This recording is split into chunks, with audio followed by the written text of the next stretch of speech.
You're welcome to the program. Managing Director of the Electricity Company of Ghana, Samuel Dubik Mahama, says electricity will be restored to communities in the Hilo and Lower Manya area only after prepaid meters have been installed. He was speaking in an interview with Alfredo Kante. The initial conversation was about wrong billing and our billing system. ECG, as a company, has accepted its part and its role in the miscalculation in the billing. We have accepted to the point where there were conversations that led to us ring-fencing the debt as at 2017. So from 2014 to 2017, the total bill of the people in Manya and Manyakrobo is 168 million Ghana cedis. Between 2014 and 2017. That's correct. 168 million Ghana cedis. So it is safe to say that you and I have been paying for their power consumption. Let's not forget that ECG buys the power from independent power producers and sells the power. Everybody thinks that whenever there's light off, oh, it's ECG, it's ECG. There's a whole chain, there's a network that everybody needs to be paid. From the power producer to the gridco company, Ghana Grid Company to ECG. The power producer produces, there's a fee there. Gridco transmits, there's a fee there. ECG distributes, there's a fee there. ECG collects all the money and then pays all of these people. Sure. But in this instance, from 2014 to 2017, the total outstanding debt in Hilo and Manyakrobo is totaling 168 million. So how about the hospitals? I mean, those health institutions, have you engaged them like for an exception to the mass disconnection? As I said, it's a grid. It's a grid. It's very sad what's going on. And they're a community. All they have to do is come together and let's find a lasting solution today.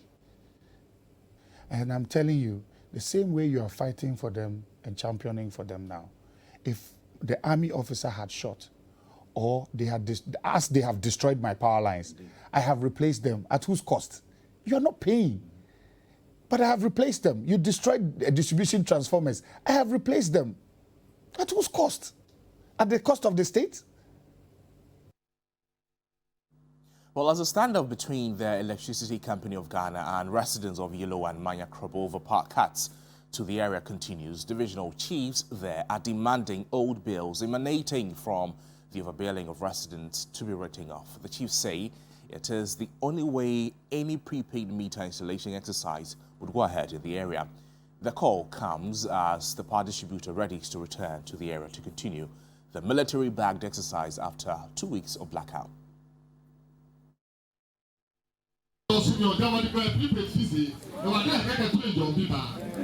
It appears the entrenched positions of two parties involved in the Hilo and Manyakrobo standoff over power supply would continue for some time. The residents, backed by their chiefs and traditional leaders, insist the power distributor writes off outstanding bills. Already, the impact of the 2-week-old power disconnection is being felt across sectors, with schools and health facilities the hardest hit by the crisis. Public Relations Officer of the Divisional Chief wants the electricity company to rethink its position. We have to bring peace to the community first before, if we agree on something, then we move on. But he wants to use his position to force the prepaid on us, which we believe that will not bring peace to the community. Some presidential staffers are hopeful an amicable solution would be found. They should exercise a bit patience whilst we are working there. Maybe we are in a verge of bringing the lights back, and before you realize different thing happen, it trigger the whole thing again and bring down back memories to prolong or just pull back how the lights have to. So we have to just exercise patience for us to work out speedily for lights to come within some few days. But for the Electricity Company of Ghana, the blackout would continue until all residents agree to have prepaid meters in their homes.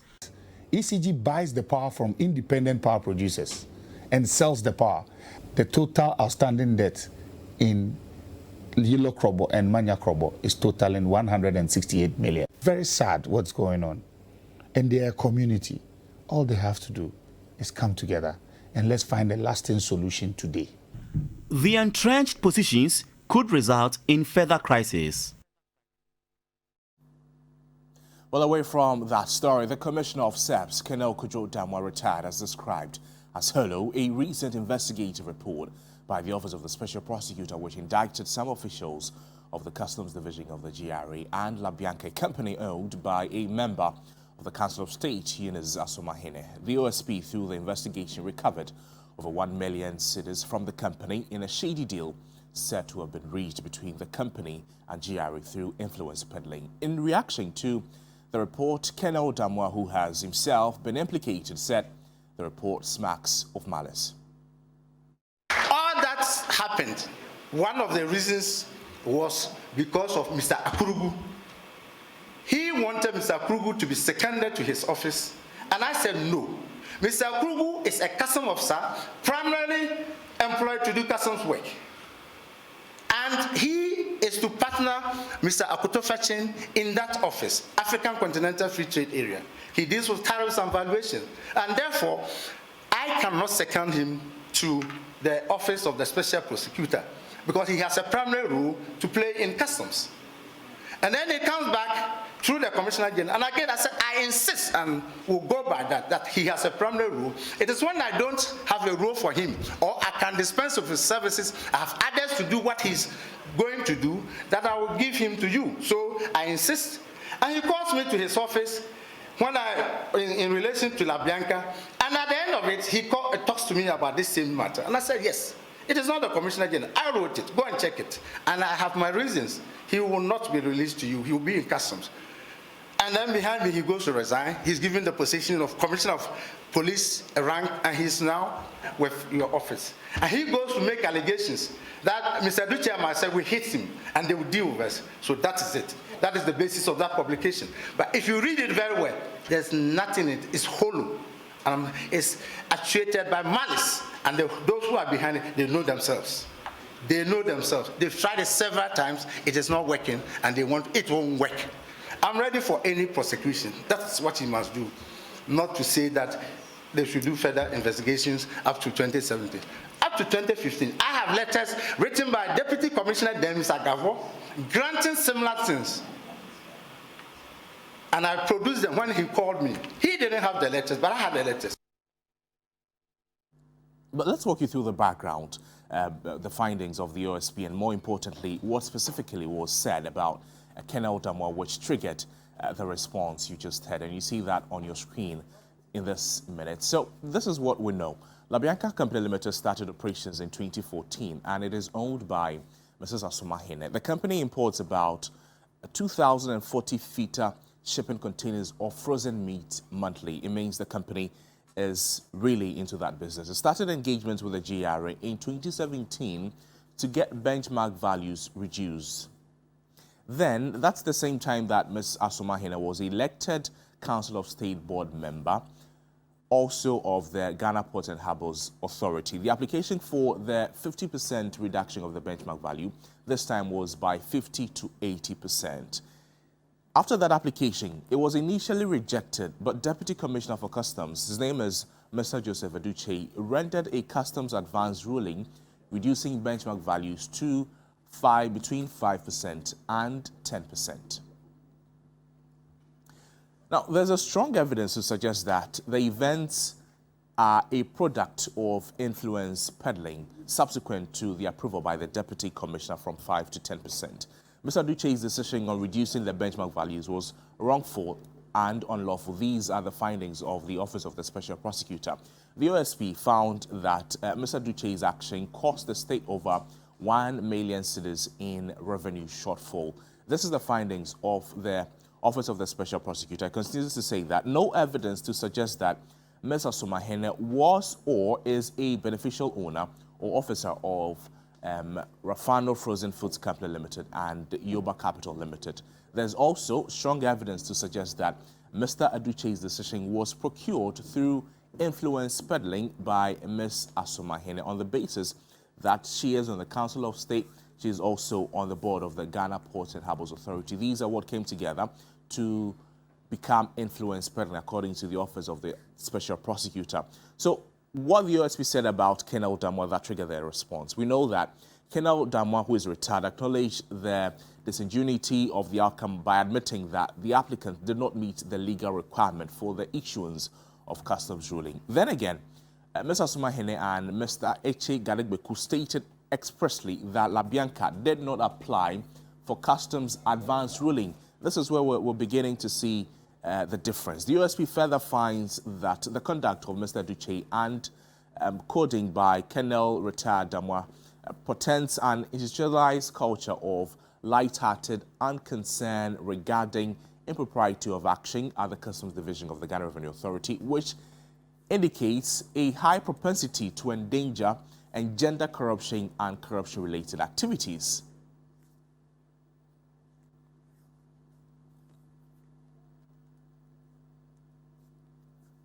So the Chamber of Freight and Trade has also not taken kindly to the Office of the Special Prosecutor's investigative report that cited the Chief Executive Officer of the Bianca Group of Companies for corruption-related offences. The Chamber says both the owner of the company, who is also a Council of State member and a board member for the Ghana Revenue Authority, have done no wrong as claimed by the report's findings. In a statement, the group simply described the turn of events as a clear case of giving a dog a bad name and then hanging it. Quote, "It is never out of place or illegal for any importer, for this matter, Labianca Company Limited, to engage customs after the 3 years of operations for customs advance ruling under Section 12, if you remember, of the Customs Act 891. So the company or their agent may not have known that there is a provision in the Customs Act that allows for an engagement with customs for value acceptance within their first 3 years of operations," the statement further added. So we're seeing a lot of conversations, coming up after these revelations and the counter revelations, especially from the petitioner, as he also wants to petition the office of Shraj and Yoko to investigate the matter. He says that in excess of 1 million cedis should be taken from Labianca to the state. $1 million, I should say. Keep an eye on that story, bring you details when they happen. But in the meantime, the Ghana Chamber of Telecommunications is worried about the poor attitude of telcos towards the SIM registration following the extension of the deadline. Chief Executive Dr. Ken Ashebe cautions the current situation could see disruptions to network operations when subscribers converge on centers the last week of the September deadline. That resulted in thousands of people that had thronged the Wax Sports Stadium just to make sure they got their Ghana card, either because they wanted a replacement, they had mistakes on the cards, or they wanted it verified, or they wanted a new one altogether. Across many facilities in the city, you find that where they are doing the SIM registrations, whether it's the service outlets for the service providers or even the agents, most seats or all these outlets look empty. You don't have time for it. That's why you delay to come the last minute. When they say any new thing, you make sure that you to be among the first 10 or the first 5. And that's my advice for them. I lost my card not too long ago.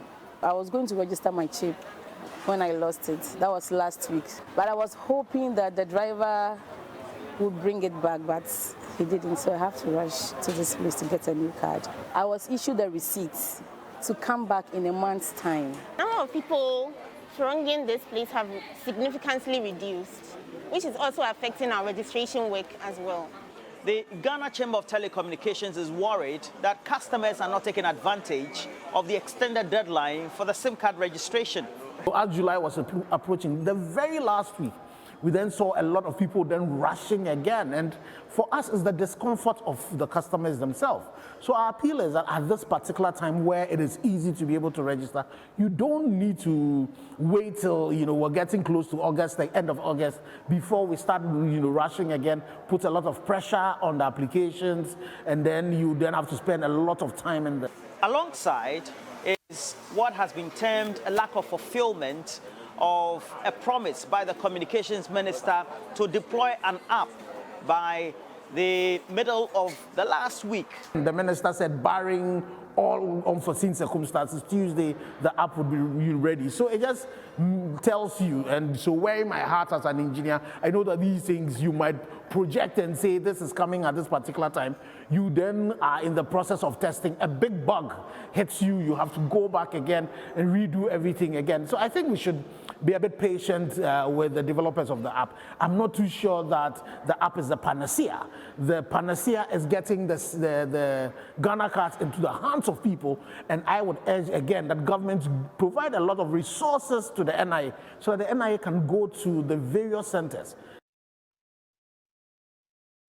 Now, the Ghana Water Company intends to involve national security to clamp down on illegal connections. The Managing Director, Engineer Dr. Clifford Abdallah Brahima, who made this known at a media briefing in Accra, noted the company is overwhelmed by the tampering of its lines.